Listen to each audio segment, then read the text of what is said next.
Nalanda university को किसने जलाया था? ये सवाल एक बार फिर से जो है सोशल मीडिया पे और जगह जगह काफ़ी ज़ोर शोर से ये चीज़ें, ये चर्चाएं देखने को मिल रही हैं। ख़ास करके जब से पिछले हफ्ते प्रधानमंत्री नरेंद्र मोदी ने नालंदा यूनिवर्सिटी का दौरा किया और वहाँ नई यूनिवर्सिटी की बिल्डिंग का उद्घाटन किया, तब से सोशल मीडिया पे अचानक इस तरह की वीडियोज़ और इन चर्चाओं की जो है न्यूज़ पोर्टल पर बाढ़ आ गई, जहाँ ये बहस चल रही है कि नालंदा यूनिवर्सिटी को ब्राह्मणों ने जलाया और इसमें बख्तियार खिलजी का कोई दोष नहीं है। जबकि ये एक जग जाहिर इतिहास है, जो कि हम सब बचपन से स्कूल में हम पढ़ते आ रहे हैं कि बख्तियार खिलजी, जो कि मोहम्मद गौरी का एक सैनिक कमांडर था, उसने 1193 एडी में नालंदा यूनिवर्सिटी को जला दिया था। और इसके बाद जो है उसमें 90 लाख किताबें थी जो कि 3 महीने तक जलती रही थी। ये कहानी लगभग हर कोई जानता है इंडिया में। अब ये नया एंगल, एक नई इसमें चर्चा आई है, जिसमें कहा जाता है कि दरअसल ब्राह्मण लोगों ने नालंदा यूनिवर्सिटी को जलाया था। तो आइए ज़रा सा देखते हैं कि इसमें सच्चाई कितनी है और ये तथ्य क्या है इस चर्चा का। नालंदा यूनिवर्सिटी, सबसे पहली बात तो ये बना था 5वीं शताब्दी में, और गुप्त वंश के कुमार गुप्त ने इसे बनवाया था। और इसमें हम सब जानते हैं कि दुनिया का एक लीडिंग यूनिवर्सिटी हुआ करता था उस ज़माने में। आर्यभट्ट जैसे विद्वान यहाँ पे रहे हैं, और भी उस समय के सारे स्कॉलर्स जो कि हो सकते थे, वो उन्होंने अपनी सेवाएं और शिक्षाएं दी हैं। इस पर 10,000 से ज़्यादा एक तरह से रेसिडेंशियल आवासीय यूनिवर्सिटी हुआ करता था, जिसमें इंडिया के अलावा आसपास के उस समय के जो भी क्षेत्र थे साउथ ईस्ट एशिया से, जिसमें कि आपका हो गया थाईलैंड, मलेशिया, फिर चाइना, तिब्बत, यहाँ तक कि मंगोलिया और वेस्ट पर्शिया, दुनिया के जो भी क्षेत्र जहाँ लोग रहते थे, वहाँ से स्टूडेंट यहाँ आते थे शिक्षा लेने। और यहाँ बाकायदा एक प्रवेश परीक्षा, यानी कि जैसे आजकल एंट्रेंस टेस्ट होती है, उस तरह की परीक्षाएं होती थी, और रहने की सुविधा थी, हॉस्टल था। तो फिर यदि एक बात है कि यदि ब्राह्मणों ने जलाया होता इसे, तो क्या वो 700 साल किस बात का इंतज़ार कर रहे होते? 5वीं शताब्दी में ये यूनिवर्सिटी बनी और 12वीं शताब्दी में अचानक से जला दी गई। 700 साल ब्राह्मणों ने क्या, किस लिए इंतज़ार किया कि जब खिलजी साहब आएंगे तभी हम उन्हें आग लगाएंगे, उसी यूनिवर्सिटी को आग लगाएंगे? हो भी सकता है, जब ये चर्चा आ रही कोई तो तथ्य होगा। और पहली बात, इसे जो पुष्यमित्र शुंग, जो कि एक ब्राह्मण राजा थे, जो कि मौर्य वंश के पतन के बाद, जो कि सम्राट अशोक के ग्रैंडसन की हत्या की थी पुष्यमित्र शुंग ने, उसके बाद जो है वो गद्दी पे बैठे थे। और ये बात है लगभग 100 BC, यानी ईसा मसीह से ईसा पूर्व लगभग 100-150 साल पहले की बात है, जब पुष्यमित्र शुंग हुए थे। अब कहीं कहीं आप ये भी देखें कि पुष्यमित्र शुंग ने जला दिया है। अरे भाई, पुष्यमित्र शुंग जो है लगभग 1000 साल पहले हुए थे। वो 100-150 BC के आसपास जो है पुष्यमित्र शुंग का राज था। ये बात सही है कि उनके समय जगह जगह इतिहास में ये बात मेंशन्ड है कि एक ब्राह्मण हिंदूज वर्सेस बुद्धिस्ट कॉन्फ्लिक्ट हुआ था इंडिया में, और पुष्यमित्र शुंग को माना जाता है कि उन्होंने ये जो वैदिक ब्राह्मणिकल हिंदू रिलीजन है, इसका रिवाइवल किया था। उस समय जो बौद्ध मठ या जो बौद्ध एक तरह से समाज था, वो लगभग सारा इंडिया बुद्धिस्ट कन्वर्ट हो चुका था कहते हैं उस समय।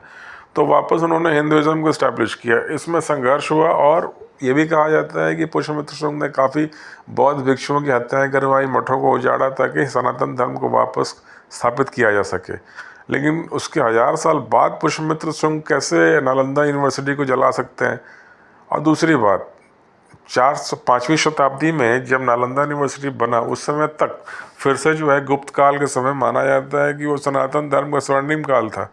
तो उस समय सारी सत्ता ब्राह्मणों के हाथ में थी, या एक सनातन वैदिक धर्म पूरी तरह से इस्टेब्लिश था, जब कुमार गुप्त और हर्षवर्धन का जो पीरियड था, गोल्डन पीरियड और हिंदुइज्म का। तो फिर उस समय क्या ख़तरा था हिंदुइज्म को बुद्धिस्ट रिलीजन से कि वो नालंदा यूनिवर्सिटी को जला दे? बनाने वाले एक हिंदू थे, कुमार गुप्त, और जो आक्रमण हुए उस पर खिलजी के पहले 2 विदेशी आक्रमण भी हुए थे। जब एक बार जो है 5वीं-6वीं शताब्दी के आसपास मिहिर कुल, जो कि एक हुण आक्रमणकारी था, उसने आक्रमण किया था और उसने नालंदा यूनिवर्सिटी को काफ़ी नुकसान पहुंचाया था। तो फिर कुमार गुप्त ने उसका नवनिर्माण करवाया। फिर एक बार 7वीं शताब्दी में गौड़ास, ये भी एक कोई हमलावर थे, उन्होंने हमला करके इसे नुकसान पहुंचाया। तब हर्षवर्धन ने इसे दोबारा ठीक करवाया था और फिर उसके बाद जो है 400 साल तक ये यूनिवर्सिटी फलती फूलती रही। जाहिर है उस समय ब्राह्मण थे समाज में, उनका प्रभाव था, तो उन्होंने क्यों नहीं जलाया।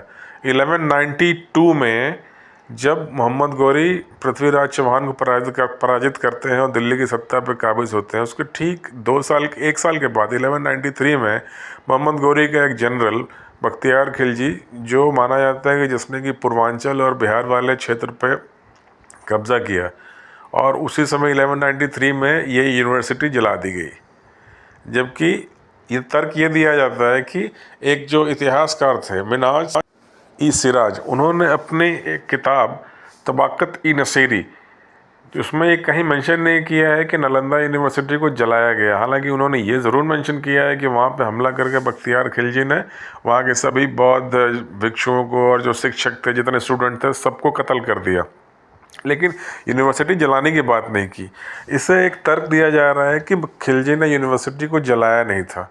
उसके अलावा जो कुछ एक बुद्धिस्ट तिब्बत के कुछ बुद्धिस्ट मॉन्क हैं, एक दो, उनकी कुछ किताबें हैं जिसमें उन्होंने कोई कथा बताई है, वो भी यूनिवर्सिटी जलने के 500 साल के बाद कि यानी 17वीं शताब्दी के आसपास किताब लिखी है, जिसमें कि उन्होंने कहा है कि कोई 2 ब्राह्मण वहाँ आए थे तो उन्हें अपमानित कर दिया गया, किसी ने पानी फेंक दिया, तो उसीलिए उन्होंने जो है ये पूरी यूनिवर्सिटी ही जला डाली। अब कोई क्या तथ्य है इसके पीछे ये तो हम नहीं जानते, लेकिन ये 2 घटनाएं, एक तो मिनाज सिराज ने कहीं नहीं लिखा अपने हिस्ट्री में कि भाई यूनिवर्सिटी को जला दिया, हालांकि उन्होंने कत्लेआम की बात ज़रूर लिखी है वहाँ स्टूडेंट की, इसलिए उन्होंने जलाने की बात नहीं लिखी, तो नहीं जलाया खिलजी ने। दूसरा कि ये जो 2-3 बुद्धिस्ट जो मॉन्क हैं तिब्बत के, उनकी किताबों में लिखा हुआ है कि 2 ब्राह्मणों को अपमान हुआ तो उन्होंने जला दिया। इसके अलावा यहाँ तक कि बख्तियार खिलजी ने खुद अपने जो उसका अपना क्या कहते हैं उस मेमोयर्स है, जो अपनी उसने आत्मकथा लिखी है, उसमें उसने लिखा है कि किस ढंग से उसने 200 घुड़सवारों के साथ यूनिवर्सिटी को घेर लिया, उसके बाद उसमें आग लगा दी। कुछ एक कहानी ये भी आती है कि यहाँ आके बख्तियार खिलजी बीमार पड़ गया, फिर उसने जो है इलाज के लिए अपने सारे हकीमों को लगाया, मगर वो ठीक नहीं हुआ। तो किसी ने कहा कि जो आयुर्वेद के ज्ञाता है नालंदा विश्वविद्यालय में, वो शायद इस बीमारी को ठीक कर सके। तो उसने मना कर दिया उनकी सेवाएं लेने से कि हम वो कोई भी ऐसी जड़ी बूटी दवा नहीं खाएंगे जो कि हमारे हकीम ने हमें नहीं दिया हो।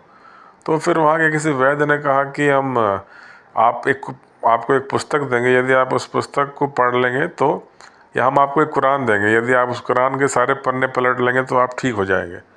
तो उन्होंने एक कुरान दिया और उस कुरान के सारे पन्ने पलटने के बाद जो है धीरे धीरे वो ठीक होने लगा बख्तियार खिलजी। फिर बाद में पता चला कि उन कुरान के पन्नों पर कोई औषधि का लेप लगाया गया था, जिसे छूने से चमड़ी से जो है वो जड़ी बूटी का प्रभाव शरीर में पहुंचा, जिससे वो ठीक हो गया। ये पता चला तो फिर क्रोध में आके उसने कहा कि मेरे साथ धोखा हुआ, मैं इस विश्वविद्यालय को समाप्त कर दूंगा ताकि आयुर्वेद की जड़ ही ना रहे। जब उसने यूनिवर्सिटी को घेर लिया, फिर कहा कि क्या इसके अंदर कोई ऐसी किताब है जो कुरान के बराबर है, या क्या कुरान की कुछ प्रतियाँ कुरान यहाँ रखी हुई है, पढ़ाई जाती है। तो जवाब मिला कि नहीं, यहाँ कुरान नहीं पढ़ाई जाती और यहाँ अल्लाह की इबादत नहीं होती। तो फिर उसने बोला कि ठीक है, इस विश्वविद्यालय को जला दो और यहाँ जो भी लोग रहते हैं उन्हें कत्ल कर दिया जाए। ये बातें जो है उसने अपने आत्मकथा में भी लिखी हैं।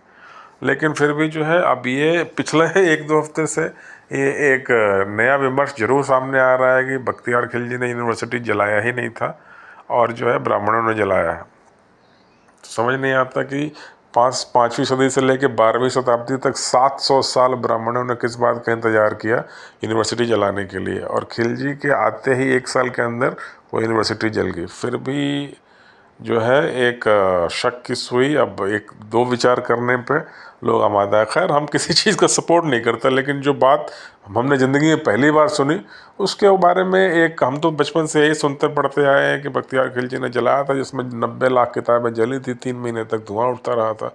और ये वेल डॉक्यूमेंटेड हिस्ट्री है, NCERT से लेकर हर जगह लिखा हुआ, यहाँ तक कि मिनाज सिराज के भी उसमें लिखा हुआ है कि वहाँ कत्लेआम हुआ था।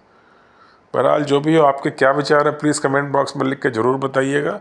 और मेरे वीडियो को, अगर मेरा वीडियो पसंद आया हो तो प्लीज़ इसे लाइक कीजिए, मेरे चैनल को सब्सक्राइब कीजिए और अपने दोस्तों के साथ शेयर भी कीजिए, ताकि इस तरह के हिस्टोरिकल टॉपिक्स पर चर्चा करने का मेरा मोटिवेशन बना रहे और मैं इस तरह की और ज्ञानवर्धक वीडियो लेके आपके सामने आता रहूं। तब तक के लिए बहुत बहुत धन्यवाद मेरा चैनल देखने के लिए। एक बार फिर से अनुरोध है कि मेरे चैनल को लाइक और सब्सक्राइब ज़रूर कीजिए। बहुत बहुत धन्यवाद।